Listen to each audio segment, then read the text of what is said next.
cooking. In ancient times, our ancestors were used to take directly raw food. But nowadays, we are cooking food done here. Cooking makes food soft, tasty, and digestible. Vegetables such as carrot, radish, onion, and tomato are eaten raw. Similarly, most fish are eaten raw.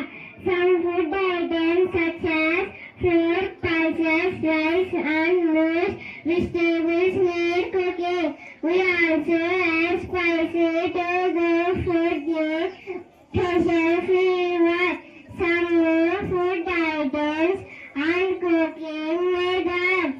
Paranta, shallow frying, rice steaming of blaming, idli steaming, dosa frying.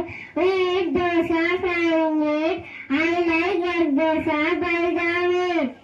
We deep fry puri which gives a rich taste. Chapati roasting, cake baking, samosa frying. Samosa is a junk food. Don't eat junk food. Corn roasting and cake. Jalebi frying. Thank you. Cook well and eat well. Well done, Samira.